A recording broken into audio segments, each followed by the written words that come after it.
Welcome, race fans, to another episode of the Pecino Report. My name's Stu, and this is it's season 21, episode 13. It's the Loris Reggiani episode, an absolute legend who stopped racing, well, probably because he was pretty much snapped in half, but an absolute legend anyway. So here we are a week after Le Mans. What an incredible race that was. Was it wet? Was it dry? It was a bit in between. Who knows?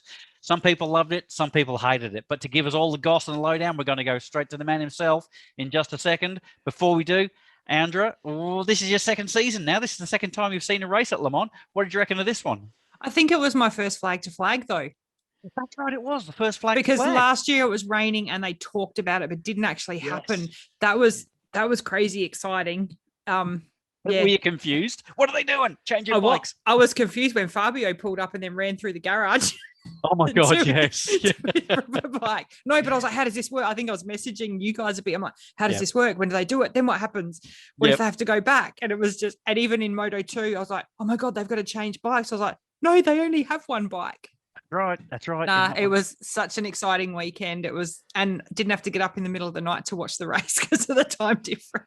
Always a bonus. Bloody and brilliant. Mr. Pecino, boss, how are you doing? Have you managed to get all your notes ready after such an incredible race? Oh yes, my agenda is full. First of all, hi to my friends in Australia and everywhere. Yes, Andra, it was your first flag to flag, but for a lot of riders as well, and a lot of newbies. That's right. Yeah, and this made we saw something incredible. For example, that one of the riders, a so-called world champion, didn't know how it worked. Yes. We do, and so, then sorry. Go ahead. No, I was going to say, and then poor Frankie, whatever he did when he went to do his practice and his knee gave way and he fell over and knocked the bike over. And no, but we are talking about the race, the race, Stu, how can a world champion don't know the rules? They've never had to do it before. Yeah, crazy. But okay. Which part are you talking about here? Mir. Yeah, he didn't know what happened around a flag to flag race. He was saying, really? okay, what do we do? Yeah, because he crashed when they tried to get in after start raining. Yep. Okay, so he stood up, he saw the bike in the sand, and he stood up and ran back to the pit. Into the garage. So I thought he was running back because they were swapping, so he was running back just to get on the other bike. Yeah, but you have to get. But you have to arrive on a bike to be allowed to leave on another one. I get you. But I get you because could he not get it started then, or he just went stuff it and running? Yeah, well, no, he just didn't get out after that. Yep, he just did 4 laps. But this, imagine a world champion. Imagine all the work the mechanics did along the weekend. Imagine the money, all the cost of being there, and then he doesn't know the rules of the sport. He is world champion. Yep. Especially if that bike was rideable. That bike that he dropped, if he could have picked that up and restarted it and ridden it around and got back into the pits, those guys are going to be livid because he didn't even try. He just saw it there. No, he didn't try because he didn't know the rules. He thought, okay, I am close to the garage. I was going to get me other bike. Yeah. And for example, Morbidelli, it took him 2 laps to return to the garage. Yep. But he knew the rules. Yeah. So imagine the world champion didn't know the rules of the sport he practices. That's incredible. For me, that's one of the craziest things that happened during the weekend, in which many crazy things happened. Oh yeah, too true. Every time I was thinking too, because everyone was falling off, they were dropping like flies all over the place all weekend. Do the people in the garage, every time they fall, just go like, is that money dinging away? Is it them going, oh my God, we're going to fix stuff? It was just nonstop. Money, Andra, is for the team owner. In the garage, I wrote Sunday night, a little piece saying that in my 26 years MotoGP or Grand Prix, I have never seen the mechanics working as hard as they did in Le Mans. Because it was during a session, it was dry, then it rained, and every time they have to change the bike. Yeah. Change this, change that. So it was for them, every night they were exhausted. They were going to the hotel like, okay, finished. It was a nightmare. So big applause to the mechanics in Le Mans. You know, they are like the non-seen part of the show. Yeah. They're the real they heroes. Are the one, and they are the one who arrive the first at the track and the one who leave the last. Yeah, exactly. And in Le Mans, they work like hell.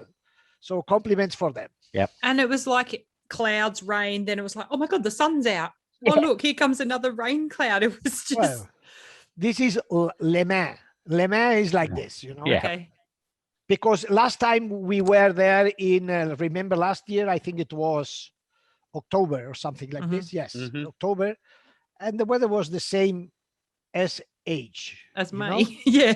The same as age. And therefore, the riders did question Dorna to move the race into the summertime. Yep. Or close to the weather. And it makes sense because if you look at the calendar, and this is something that has done with sense, is that the Northern European races are all end spring and in summer. Because Andra in North Europe, it's a SH place where the weather is always like the this, summer's about 3 days long. Yeah. Exactly. Yep. So in the north, we have what? Assen, we have the Germans, we have sunny Silverstone. You know, the only race in the north of Europe that is out of this timing is Le Mans. Yeah. And therefore we have always rain and cold. So when is there a better time of year? Like we're saying, October was the same weather as May this year. So yeah, no, the riders, they wanted to change it, swap it with Mugello. Mugello will be in 2 weeks' time. Yep. They swap. But you know, the riders, they live like in a fantasy land. Like, how do you say, Alicia en el País de las Maravillas, in Alice in the Land of Wonderland. Oh, Alice in Wonderland. Can you say that again? Yeah, that was amazing. Say it again. Alice what? Alicia is Alice. Yep. En el País de la Maravilla. In the marvelous country. Is it That's cool. That's beautiful. I'm going to record that and use it as my ringtone.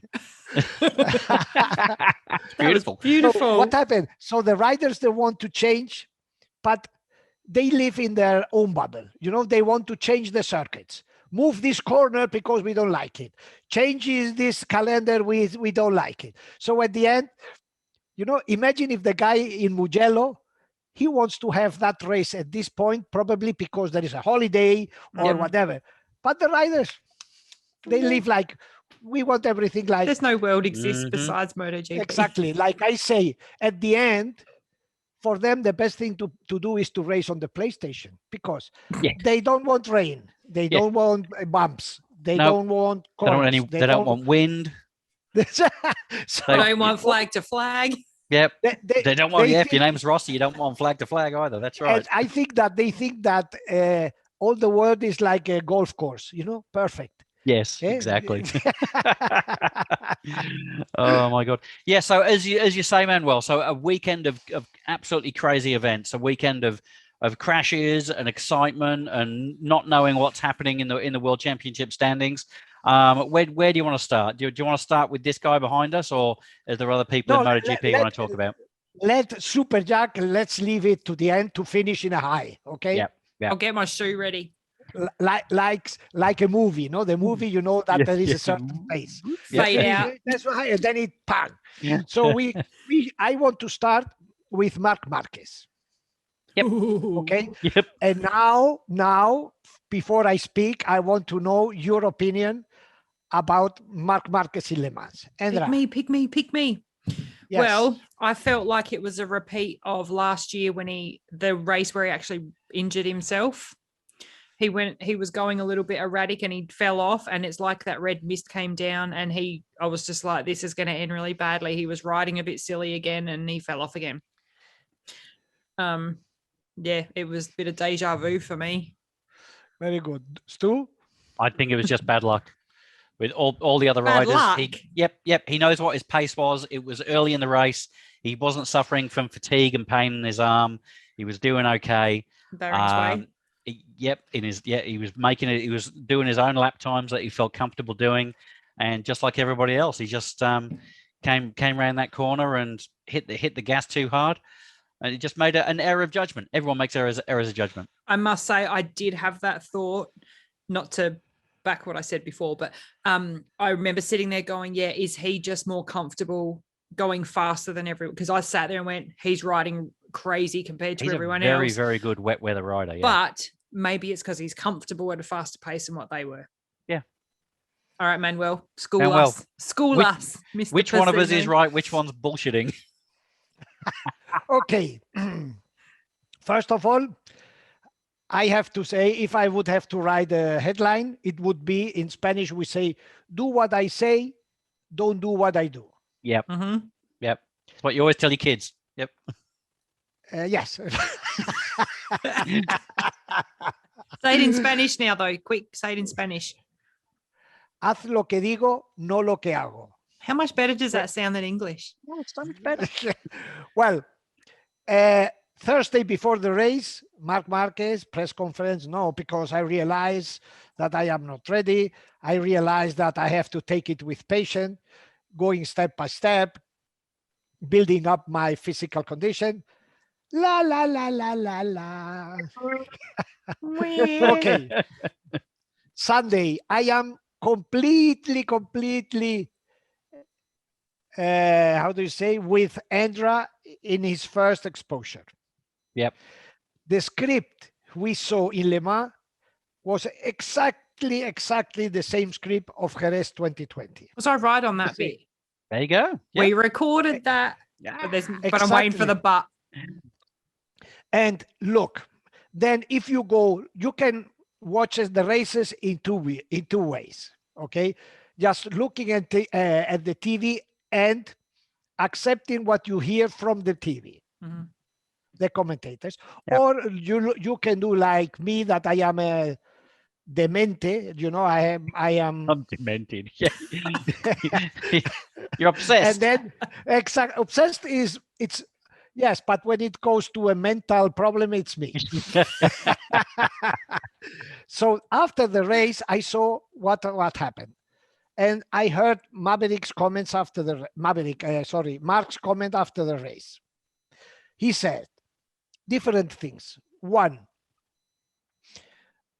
I could not control myself. Mm-hmm.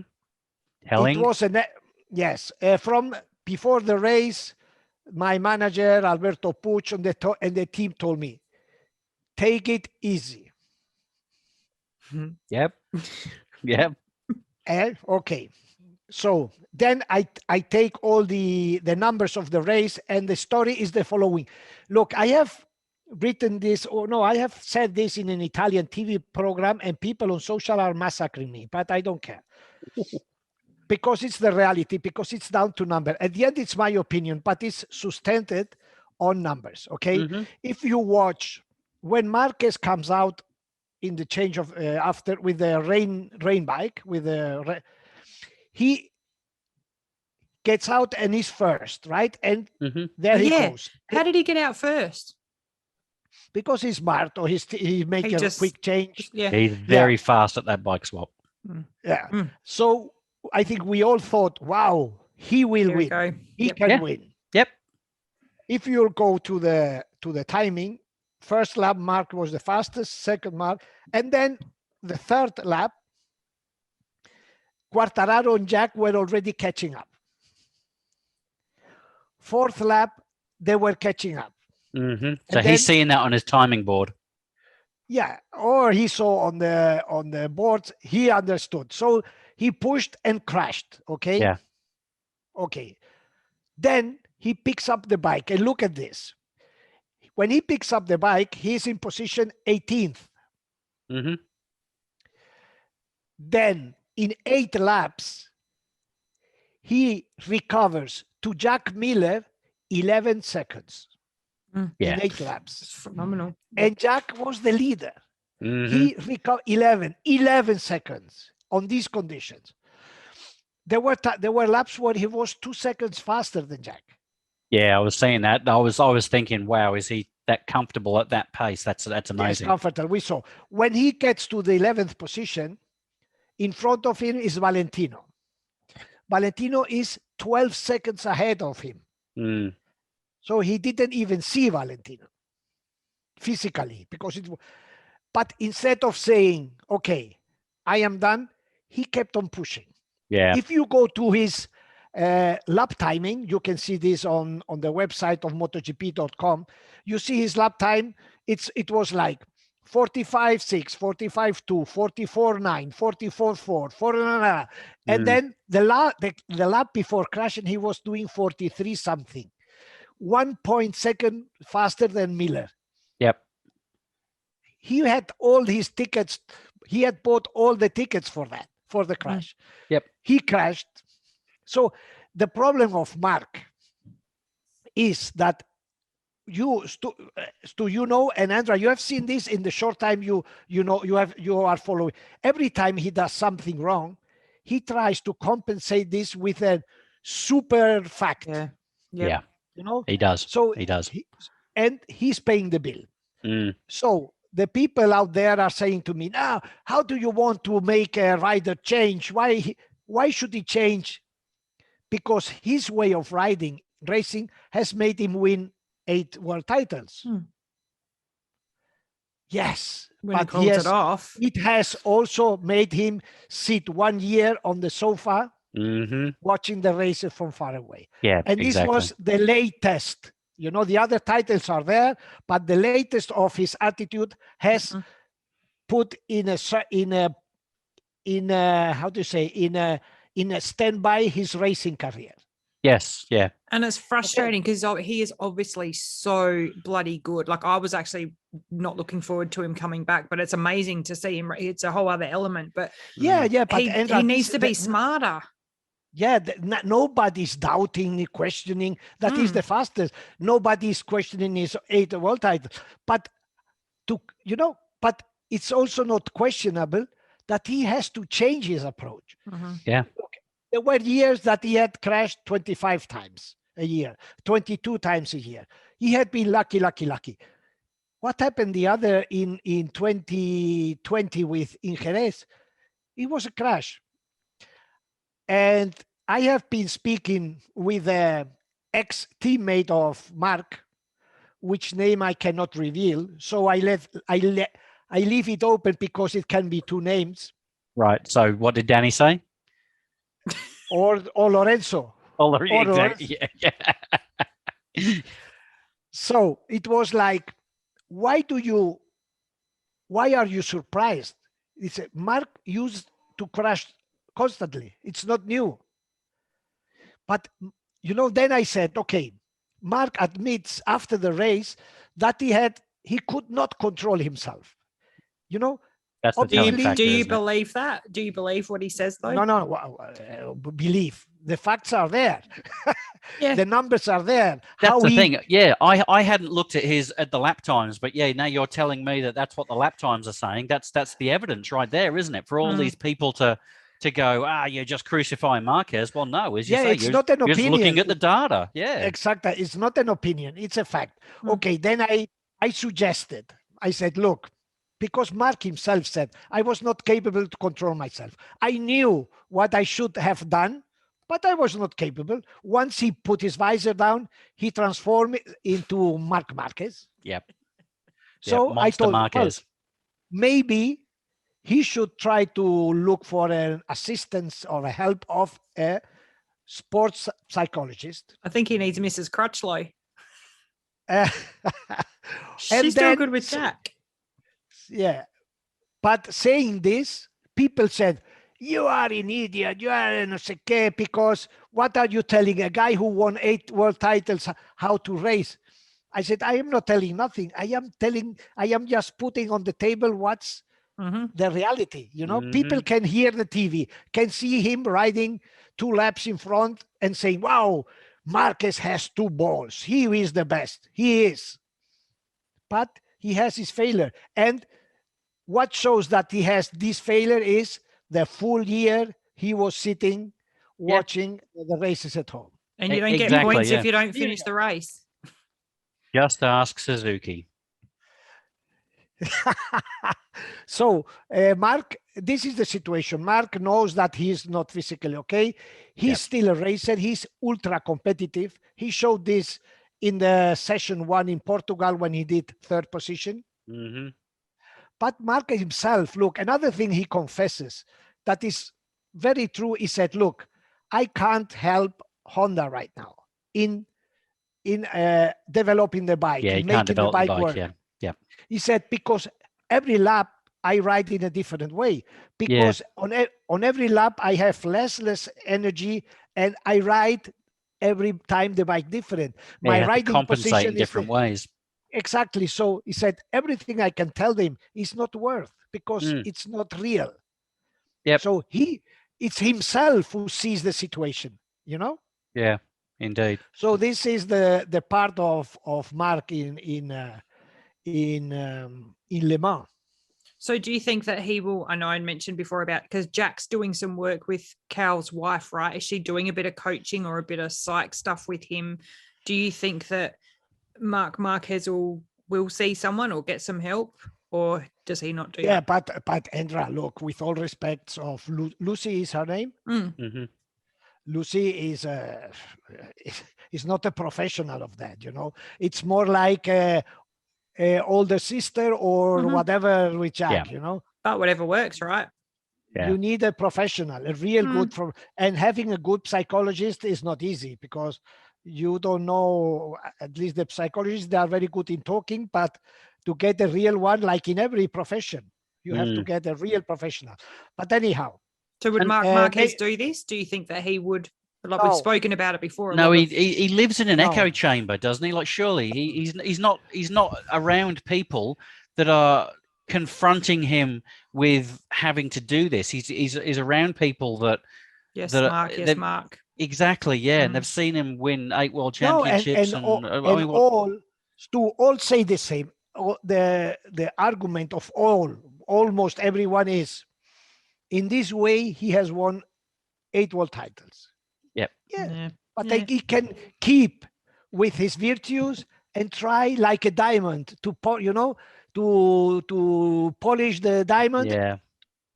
Nobody's perfect. Everybody is susceptible to improve. Yeah.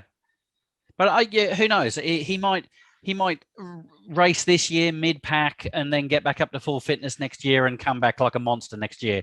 Who knows? But I think that the core that I see is, if he doesn't change his riding style this year, he's not going to win this year, because he's not going to win going balls out this year when he's that much out of practice and still coming back for an injury.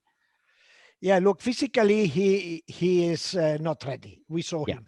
And did you see the image of him getting out of the box after the race when the cameras came in? This is the first time Marquez has not faced the cameras since he has arrived at the championship. So he was really upset. He didn't want anybody to see how he felt. We saw. What came later, we didn't see. In my opinion, and this is something subjective, is his frustration came not that much from the crash, but that he realized perfectly that he had thrown away the few chances he had for the championship. He threw them away by not having control himself. His own fault. How I read this, you know? Yeah. Question. Does his dad ever go in Alex's box? Yes, of course. Does he? Whenever they show him, he's always in Mark's. No, the father is very with both. No. Alex came 6th. He did, yes. Yeah, did a good race, yes. I like him. Look, and as a person, Alex has such a different personality. You know, Alex is crystal clear. You know, and he faces the wrong moments and the good moments, and maybe sometimes he is too sincere, but he's a good kid. He's a good kid. Nice. Very good. Nice. Yep. Yeah, Let's top go Honda. on. Very good. Honda. Honda is another disaster Grand Prix. It's an absolute disaster Grand Prix. Yep. We have seen that the rider who came into the garage to cover Marquez back until he got ready finished once again last of the Honda riders. Mm-hmm. And then this, no, I can't say that one. Well, Alberto Puig after the, on Monday, look, Puig is like hi. You know how these guys in the TV that telepredicador, this, the guys that in the TV speak about, no, because God came, this church. Oh, this, yeah. Like a televangelist guys, Oh. yeah. So like he speaks empty sentences. Look, Yep. Monday, Alberto Puig said, somebody who is a champion will always be a champion, meaning that Marquez is Marquez. So I would like to question him. Do you say this also for Jorge Lorenzo, world champion? Yeah. Do you say also this for Alex Marquez, world champion? Mm-hmm. Do you say also this for Paul Espargaró, world champion? Do you say also this for Johan Zarco, world champion? All riders you hired that were a complete failure. You idiot. You understand? Yes, you idiot. Yes. How do you say idiot in Spanish? Idiota. Idiota. Idiot. We just add an A. A. That at was the end. tricky.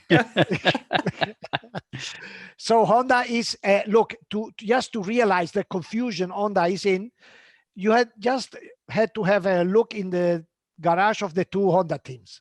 Mm. There were so many different bikes. There was one 2021 bike. Mm-hmm. There were 2020 bikes. There were hybrids between one and another. Yep. So they are. I think at one point there was 4 different bikes out there. Every bike had a different spec on it. Yeah, and Mark said, I think he said something like, okay, enough with Bradley's bike. He's racing his 2020 bikes. Mm. Yeah. So, Yep. but they are still confused. And Honda basically, look, and I also spoke with Paul Espargaró, and I said, you know that they had a test Monday after the Spanish Grand Prix. Yep. Right. So I asked him, Paul, did you work with your bike to feel more comfortable? He said, no, I didn't have the chance. I was testing things for Honda for 2021. Oh God. They're in trouble, aren't they? They are in trouble. Yeah. And it's true. This season for them is like gone. Okay. Mm-hmm. So they should work to come with a strong comeback for 2021. Yeah, I think so. So the riders are basically test riders now. Yeah, pretty much. What about Suzuki? Are Suzuki in trouble? Suzuki, amigo. Suzuki. Because Alex Rins, yeah, I tell you all the time, I wait for him to crash every week. You know, we have already spoken about Mir's unbelievable incident. Mm-hmm. Rins, what can we say for Rins? Why can't he stay on? He comes out of the box and he crashes 200, 300 meters coming out of the box. Yep, first corner out of the box. It was corner 4. He said, no, normally at that corner 4 was the exit of the chicane, right? Mm. The entrance is a left-hander, then you turn right, left and then you go down the hill. Yep. Okay, so he comes out of the box. You come out just at corner 3. So you get on the track after corner 3, and then you turn 4. And he said, well, I just touched a little bit the brake to turn the bike, which normally we don't do in the race because we brake at corner 3, and then we turn around. And the bike just went. Congratulations. So he came back, jumped on the bike he had left in the garage. But which was the problem? That bike had a dry setup. Yes. Yeah. They only changed the tires. So he went out with a race power curve for dry. He went out with suspension for dry. So there he goes out. And how do you say? For Christ. Idiota? Idiota. That's how you say. How you say idiota. If you have had 2 crashes the 2 races before, you crashed just 5 minutes before, I think I don't know if I expect too much, but you think, okay, I have to take this bike back into the garage at the end of the day. Something's not right. Yeah. I think I did enough. Hold Now, my beer. Yeah. There he goes again, por favor. And the worst of this, is that after the race, you saw Mir. Mir was really embarrassed. He was, yeah. He was upset, embarrassed. You saw his face like Mm-hmm. it was unforgivable what he did. Yeah, he knew he stuffed up. Yeah. And Rins comes out like having come from the swimming pool. Yeah. Let's go for a party, guys. Yeah. Yeah. Well, it did this. Hey. Yep, exactly. He's used to it. That's why we call him rinse and repeat. So what happened when? Sorry. And then the situation in Suzuki is what we say. The situation in Suzuki is clear that they are missing Davide Brivio, the former manager. Suzuki is now a ship without a captain. Mm-hmm. Everyone pushes for their own. I can imagine, nobody has to tell me that there is a big rivalry between the crew chief of Mir and the crew chief of Rins, and each one has every ship needs a captain. Yeah. So we spoke about that at the beginning of the year, didn't we? So this is potentially those first signs coming out that it's not going well. Look, we last year, remember how many times we spoke that Suzuki was the perfect team. Everything was running perfect, no conflicts. It was like, Alice in the Wonderland, how we go back. Yeah. Like the other side of Elseman. Yeah. So now nothing seems to work. And okay, it is the riders who do the mistake, but there is something there that, there is missing somebody who puts all together, takes the decision. Yep. Crikey. So when Mia messed up, was there a penalty, or was he not, like, he obviously ran back and jumped on his bike? No, the bike was probably the marshal had picked up the bike and taken it off track. So so when you were saying that he didn't know the rules, obviously he's not allowed to run back. He's meant to ride the other bike in and switch it. But because he'd crashed, did he just go, he ran back and got on the bike and off he went, and he just lost a lot of time? Or was there repercussions that he didn't follow the rules correctly? No. He just left the bike and went to the garage. He can do that. But then he cannot think in jumping on another bike, because you have to arrive with the bike into the garage to swap bikes. Did he jump on the other one and go? No, he didn't get on the other he didn't go back out. No, when he arrived, I thought he went back out. Probably his crew chief told him, no, it's You're not idiota. You're not riding. What are you doing? No. I thought he went back out. Yeah, this is the situation of Suzuki. And then what I didn't so smart was Mir quotes after the race. He came out and said, yes, I did a mistake. It won't happen again.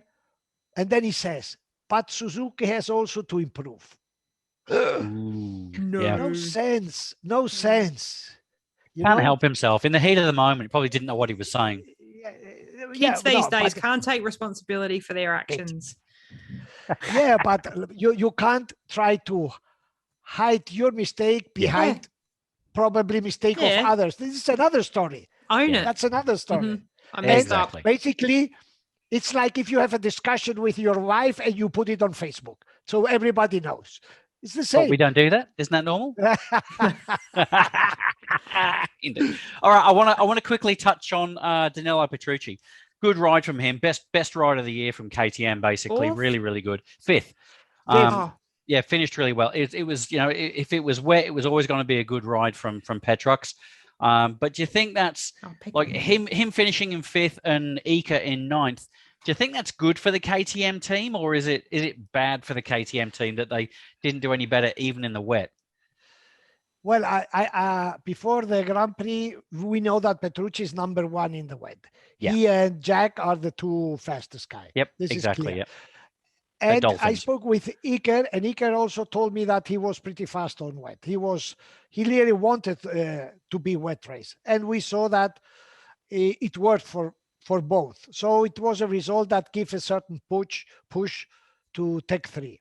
You know, the factory team did. Brad is lost at this moment. Yeah, he's very lost. And Oliveira is crashing too much. I spoke with Danny Pedrosa, and this time it's Danny Pedrosa.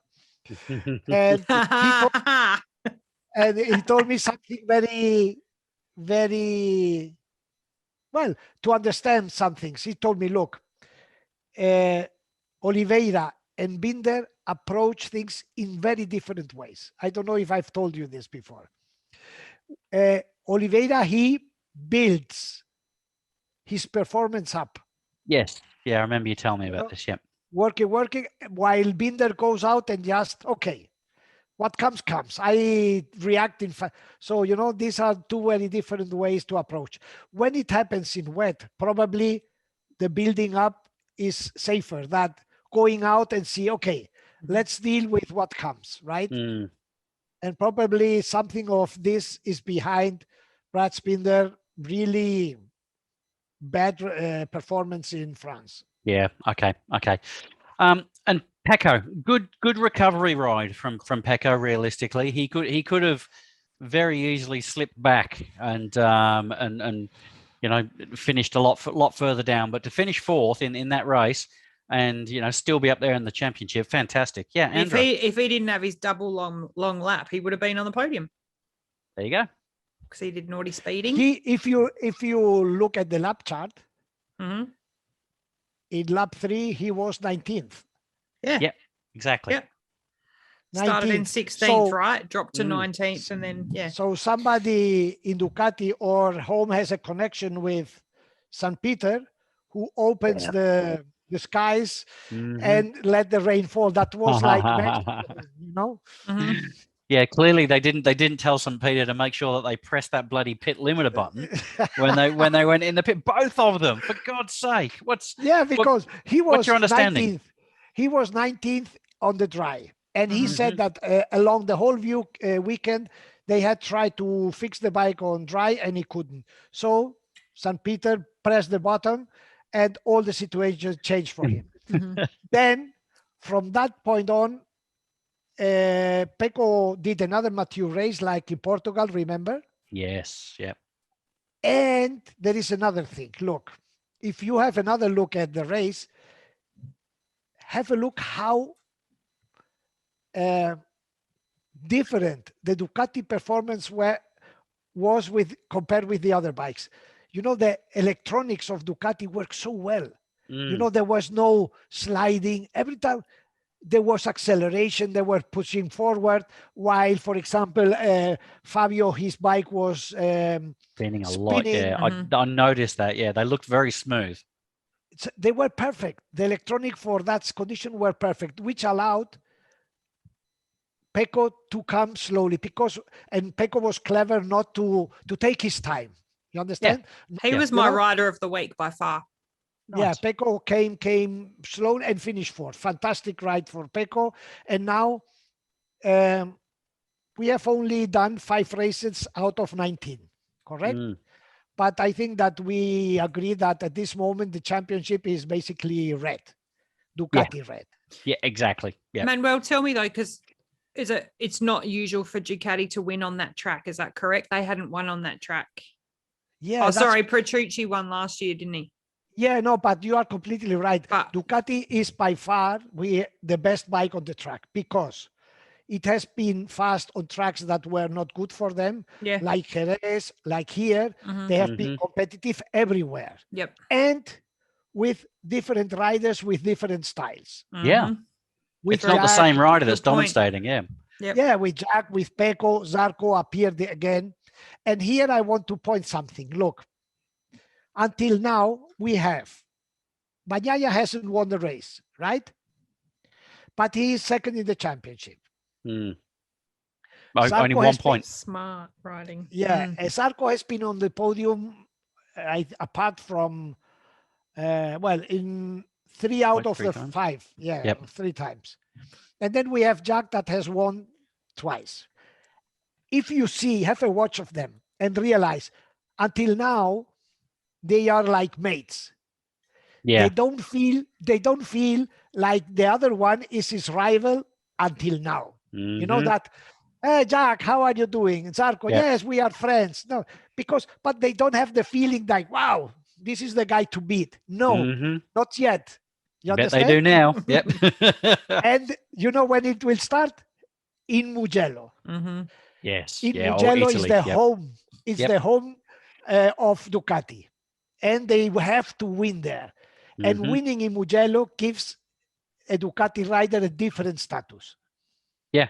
Yep. So there, amigo, there the rivalry will arrive. Exactly. Yeah. Nice. Okay. So let's talk about the podium, guys. Obviously, Fabio, for him, as he said, that third place on the podium was like a win. He'd always said that he didn't like those mixed conditions. He doesn't like the flag to flag format. Very good performance. You reckon it was a mature performance from Fabio? Look, I think that it's clear that Fabio is at this moment the fastest guy on the track. Yep, that's very clear. He could have won. He has won 2 races. Yeah, he could have won easy in Spain. He was a winner until the arm blocked. In Le Mans on the dry, he would have won. Yep. And on the wet, it was an astonishing performance. What you say is true. Probably after having finished third, it was still his best race of the year, including the victories. I think so. So for me, the only thing is that he has had the rain and then there are pumps problem. For me, compared to last year, that there was not a clear dominator. Yeah. Dominator. I think Fabio is clearly the fastest guy. Yeah. Because it's not Pecco. Pecco is a steady guy. It's not Zarco that is going up and down. And now Jack is probably his biggest challenger in terms of speed. Yep. But he's consistent, but he's up there consistent. Yes, Fabio is very, very strong.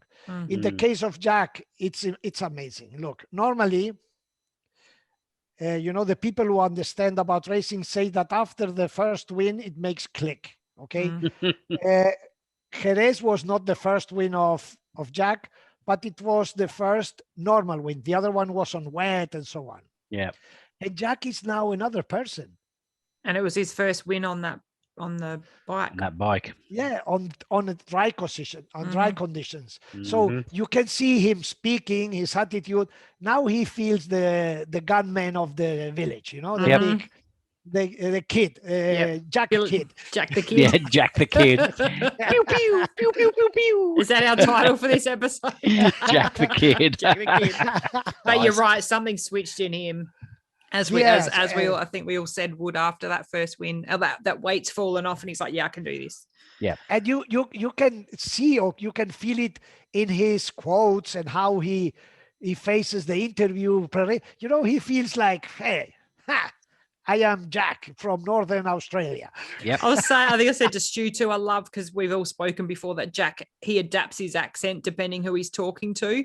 But I feel like this is real Jack. He's talking Aussie normal Jack. Yep. Yeah, for me now, before I understand everything, now it's like now what? I can understand. Yeah, now we can understand him.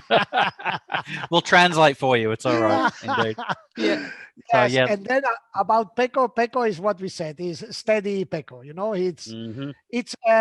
It's not a guy that excites you by seeing, but he's there. And probably he's doing his job very well. Exactly. He's such a quiet achiever, isn't he? Yeah, he's people who excite when you see them riding actually are Jack, are Marquez. Marquez always. Fabio, yes, this even Paul is very aggressive riding, but he's steady Pecco, Probably because with them we're like where Pecco's just doing his thing. Does his way. He bang, bang, bang, there he goes. Yeah. And then we have we haven't spoken about Yamaha, haven't we? No, we're still talking about Zarco yet.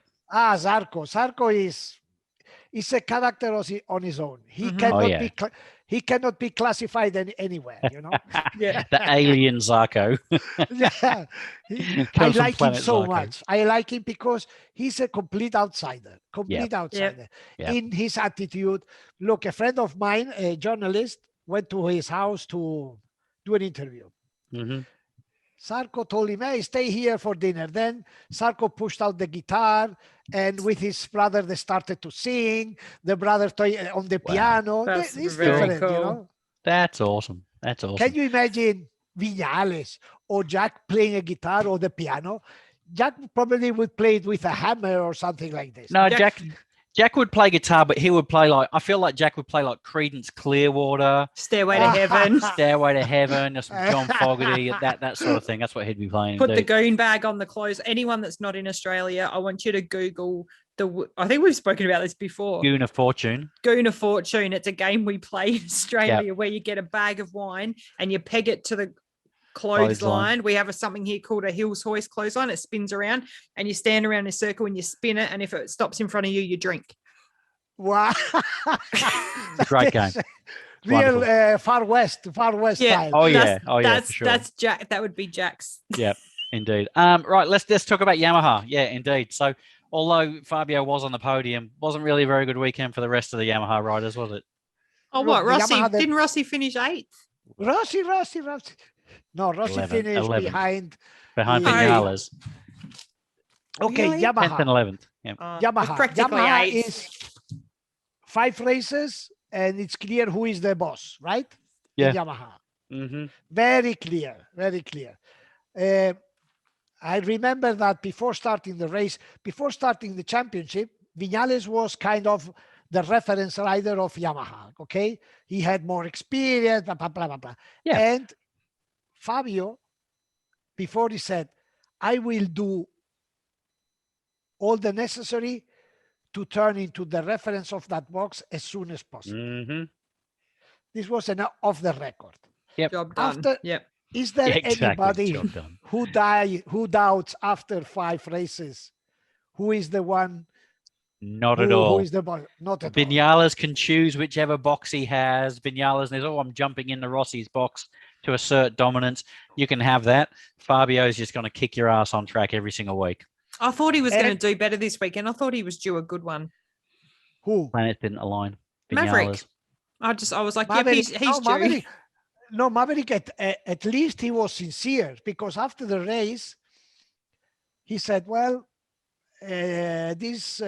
today, Fabio has been more brave than me when it started to rain. Oh, wow. Yeah, it was enough. Another way of saying, well, I did it in my pants, when I saw the rain. Yeah, exactly. Yeah. In my leathers, in this case. Yep, exactly. Yep. And I got my leathers I'll tell you dirty. something. Look, I don't know if you agree. Look at this. When we see what is happening in Yamaha, I suddenly thought, okay, remember last year what we were saying about what is happening in the factory team? Nothing works. Fabio on the satellite teams is doing better. Then we were criticizing the work done in the team, in the factory Yamaha team. It was not the team. It was the riders that were the problem. It was the problem were the riders, not the team. Because as soon as the fast guy has arrived, the team works. Yeah. So the problem were the riders, not the team. And this is what Fabio has taken out, you know? Yeah, exactly. And what happened to Frankie? He twisted his knee, and then he went out in the race and came off and hurt his knee again. They had him on a stretcher and everything. Yeah. And then next minute they were doing the next lap, and you're like, someone's fallen off. It's like, no, it's Frankie pushing his bike trying to get it to go. Like, was it a lap or two after? It took him 2 laps to return but he returned. Look, the Frankie. Did you see the incident with Frankie in the opening lap or not? Which where he went down and hurt his knee. Yeah, but you know what happened? No, look, it was very interesting. Again, that's why it's good to see the races second time if you have time. If you don't have 3 children like Andra does, you just give him a can of drink and leave him in the other room. Look, the story is the following. At this point, Paul Espargaro tries to overtake. Oh, yes. And he, yep. Okay. They are like this, right? Like this. So suddenly Morbidelli arrives in the inside and wants to do to Paul the same what he's doing to Valentino. Yep. So three bikes don't get through that. Yeah. No place. So, physically it's impossible. Yep. So what happens? And Franco probably doesn't do it on purpose because he just lost the breaking point. Yeah. And he got in. He hit Paul Espargaro. Paul Espargaro lift the bike, hit Valentino. Yep. And Frankie just was lucky. He dodged it. Yeah. Crossed. Yep. Luckily, he didn't take anyone with him. Yes. Yeah. Very. Definitely. But it was as simple as a triple overtake, a triple impossible overtaking. Yep. And something that normally can happen at the start of the races. It's a race incident, basically. Racing incident, yeah, for sure. Yeah, just one of those opening couple of laps. Just do you guys? Well, I'm noticing now, and the more I watch this, the more I'm into it, and you get that physical response when you're watching. But I feel like every race, I'm like, yes, and I'm like, oh my god, I don't know if I can do this, and you like hold your breath for the first lap or two because it's just exciting. It's the first lap. Imagine being inside that, hearing a lot of bikes around you, knowing that here another one. And being the first lap, you can't push too much because the tires are not enough. Yeah. So you have to find the perfect compromise. And this, for example, and this is again in a personal opinion, is where Viñales fails. In the first lap, he has never the confidence. Let's say this in an elegant way. Yep. He has never the confidence to push because the tires are not warm, while others go just like bang, go for it. Yep. Yeah. As Jack was saying, for that entire race, every time in a turn 3, he just closes his eyes. Oh, he doesn't have any confidence, but he still just went for it.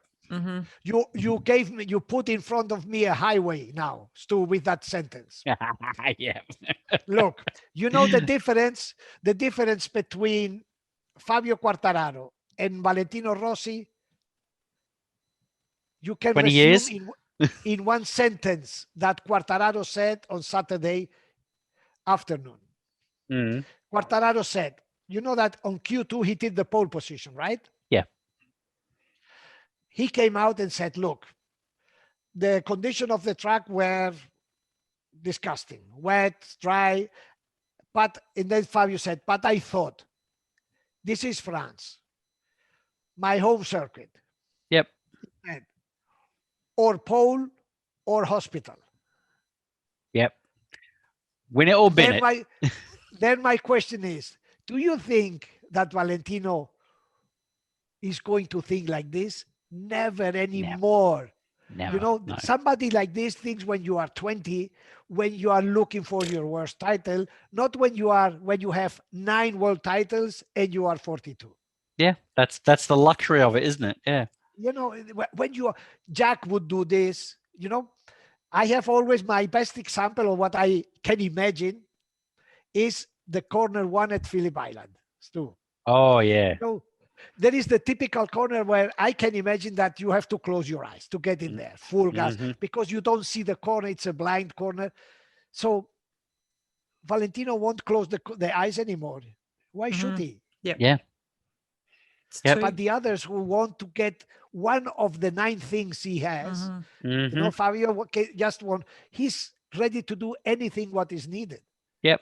Manuel, speaking about Rossi, what was I noticed after we did our thing last week, obviously it was the topic of the week for anyone that has anything to do with writing or talking about MotoGP. There may have been some news.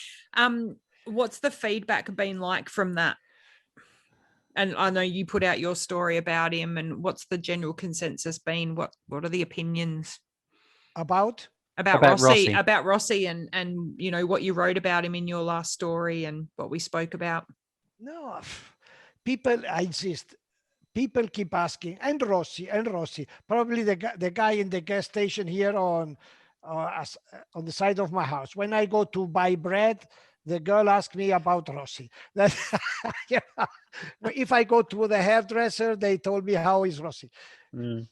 It's the question that comes and comes because people just don't want this to finish. Yeah, they still want to know. They still want to hear about it, don't they? Yeah, and Rossi is Rossi. You know, he has done this big, and look, he has been here for 20 years, right? So in the people who ask me might be how much, 40, 45. For 20 years, they have been linking motorcycle racing with a guy called Valentino, who is funny, who is nice, who is, you know, so for them, Ross, here, they don't know who is Mir. They don't know who is Mir. Yeah. Much less who is Rins, much less who is whatever. Valentino Rossi, everyone knows. My mother, who is 87, asks me about Rossi instead about Mir. Exactly. So on that, so yeah, you go, Andrew. No, I was just going to say, it feels like people are starting to come to terms with that. This party's almost over for him, though. Yeah, but it's nothing. It's nothing to be ashamed of. No, God no. You know, because people, poor Rossi. No, no, it's Rossi, a new chapter. It's life. He's going. He has 9 of this year with a diploma, FIM diploma. 9 of them. Yeah, that's a nice pic. That's a nice drawing of you, by the way, Manuel. It's a lovely picture. Nice caricature. I love it. So talking about the next stage of Rossi's life, I believe we got possibly a little bit of starting to. Well, I think it's still rumor at the moment, but we're starting to get some clarification that maybe this next chapter of the VR46 story will be on a Ducati. Stu, we have said this here how many episodes before? 1, 2. Basically, now yesterday in Italy, the big Italian sport newspaper comes out. Yep. It's done. Bezzecchi and Marini will be the riders. Something that we have said here. Nille tempore. It says in Latin. Nille tempore means long time ago. Yep. And then you read the article, it's basically all what we have said here. And then he said, the only thing that lasts is the signing. So nothing is done. So it's not done. Exactly, yeah. So no. Yep. So at the end... Interestingly, I was hearing that as you took great lengths to explain to us last week, and our heads were exploding, trying to sort out the issues with rider movements and all that sort of stuff. The comment that I did read is in why it is Ducati and not Yamaha was because there were disagreements in rider movements. So it seems like potentially that whole Morbidelli movement thing might have been the breaking point that forced them to go with Ducati. Yeah, maybe, yes, could be an option because it was like VR46 working against one of the riders. Yeah, that was the situation. But I can imagine that somebody who will be at this point quite upset are the people of Petronas, you know, because they have been, like we say here in Spain, like they were like the second plate, you know, like, okay, we think all what you have done doesn't count. We will think about continuing with you or going with the others. Yeah, and now it's like they were the girlfriend and then some other pretty girl came along. So they talked to that pretty girl, but that pretty girl didn't want them. So they went back to their old girlfriend. Exactly. It's like, wait, what? You're going to come back to me? Yeah, more or less, yes. Well done, Stu. You like that? You like my Everyone analogy? around the world can understand that one. Yeah, exactly. Yeah, indeed. So, all right, look, we've gone over time again, as we always do. Before we do wrap up, quickly, Moto 2 also only 1 point in the between the top 2 in Moto 2. Fernandez and Gardner, what a that's looking like it's going to be a stoush between the Red Bull KTM IO team there for the rest of the year. That's a happy team, isn't it? Yeah, that's a very happy team. What are you hearing out of Aki IO's team, Manuel? I think. What do you think? We can leave this topic for next week. Sure, yeah, we've got a whole week Ooh. next week. Yeah. Yeah, in the preview of Mugello. But I leave you just think about something. Mm. In the last 2 years, 8 top guys in Moto2 left Moto2 and swapped to MotoGP. Mm-hmm. Yep. So all the fastest guy in Moto2 left. Now, just think about it. Don't you think that the level in Moto2 isn't that high? But isn't that normal when they all go up? Yes, should be normal. Churn, But it's a look, constant churn, there yeah. is a sign. There is a sign. If rookies like, okay, let's imagine that Raul is very fast because he beats Remy. But we are seeing Ogura in the top. I agree. Yeah. Yeah, rider who in Moto3. If you go through the list, there are, in my opinion, the level in Moto2 isn't that high. You know, the riders, because some riders who came from Moto3, they are suddenly fast in Moto2. Mm. Yeah, who's the point? Who's the what's the word? Benchmark. Yeah, thank you. Yeah, is there a benchmark, or is it more because the whole group are? No, but you think who left Moto2 in the last years? Bagnaia, Mir, Morbidelli, Marini, Bastianini. Yep, Bastianini. Yep, they were the benchmarks. The only person who's left who's really Jorge Martin. Oh yeah. The only person who's left in that group is Bezzecchi, realistically, and he's there or thereabouts. Yeah. Yeah, but on the paper, the fast guy, the reference, the benchmark, like should be Sam, but Sam is getting back to the old Sam, the one who crashes too much. This last lost week, a bit of control. He did lose a bit. He did lose a little bit of control. Is he getting in trouble for that? He took Xavi out. He took Xavi out. No, I'm not hearing that there was any penalty for it or anything like that. Look, let's reflect about this. I think next week we can approach, right, and have. I'm going through the numbers. Maybe I can check the performance. Yeah. Are we going to do a Moto? Are we going to do a Moto 2 episode next week? Yes. What?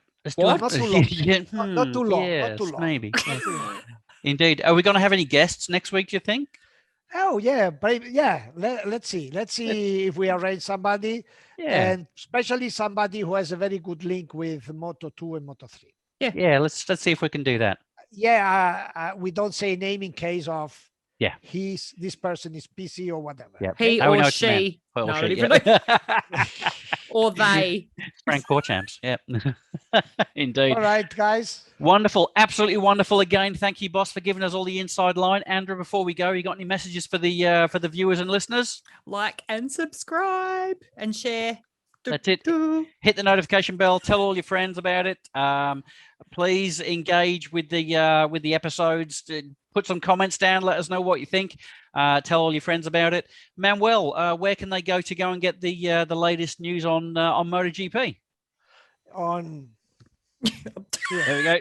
Get yourself over to pecinogp.com. That's it. I have some good stories I want to write about. Nice. And let's see. I think I have something in the oven that could be pretty interesting. Oh, well, you better hurry up and finish this episode and get it out the oven then. Indeed. Sounds like a nice lunch. Indeed. All right. So look, we'll see you all in a week. We've got a week off, so we're going to go and talk about some Moto 2 next week. But then we are back off to Italy after that. So let's start thinking about who's fast in Italy as well. Are you going to be there? Yes, and I'm going to my favorite pizzeria. Ooh. Nice. Oh, we need photos. Have I told you the story about the pizzeria or not? I've seen photos. Episode? Look, normally on Sundays I finish pretty late, right? It's because I have to write for a lot of different papers, newspapers, and magazines. So when I leave the press room, it's midnight, 1 o'clock in the morning. Can I ask you a quick question?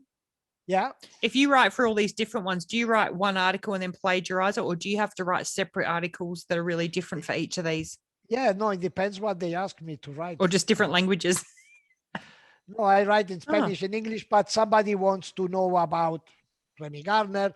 the Italians obviously want to know. Okay, about so they it. ask you. They say, "Give us a story about this." It's not you. Exactly. Okay, sorry. Please continue. So 1:00, and normally I do always finish with my colleague Italian Giovanni Samagni. Okay. So we leave the press room 1:00 in the morning, starving. So drive after having started at 8:00 in the morning and finished at midnight. And then suddenly we go in front of a pizzeria where a man was sitting on a chair. There he was sitting. And so we stop, my friend stops and asks him, do you still serve pizzas? And he looks at him and, what do you think I am doing here at 1:00 in the morning? Yeah, cool. And we ate at 1:00 in the a.m. in the morning. Fantastic, Yep. And there I realized, and this is an absurd thinking that has nothing to do with the races, but people who do restaurants feeling what they do, for them, it's like serving food is something that, gives them satisfaction. Giving a gift, yeah. It's not like having a McDonald's. No, people really think it's like I'm giving the people the pleasure of giving food to them, Yep. Indeed. And this is very Italian. This is very Italian. But he was a Rossi fan. He was, I don't know. The pizzas were very good. He was a Pecco fan. Brilliant. All right, absolutely wonderful. See you again, Hefe. It was good. I know you enjoyed seeing the shoey. Yeah, wonderful Aussie Jack. Outback Jack. He got a shoe full of tinea and champagne, and I'm sure everybody around the world loved it. Hang on, Stu. The last thing. This is funny. Go on. In the Spanish TV, they say, "Wow, first time after Casey Stoner, a double win for an Aussie." Yep. And then I was thinking, were there any Aussie after Casey? Could there have been in another way? Oh, I think they were talking about Ricardo. No. So it's the first rider to win 2 races back to back after Casey Stoner. Oh, I thought you were talking about the shoey. Yeah, after Casey Stoner, and there was no other. But he's the first rider after Casey Stoner. It's nice. It was funny. They interviewed him on Australian TV the other week, and they had no idea what they were talking about. And I'm like, come on, like get behind it. Yep, that's right. Over here we have Kevin McGee doing the commentary on the sports channel, and he calls Fabian. Fabian. Fabian Quattararo. I like the way Tara Rushton says Quattararo. When you hear, I hear MotoGP.com, right? Yep. Mm-hmm. And I try to copy how they called Augusto Fernandez. What did they say? I don't know. My tongue doesn't. It's not. Oh, really? You have to record it and send it to me.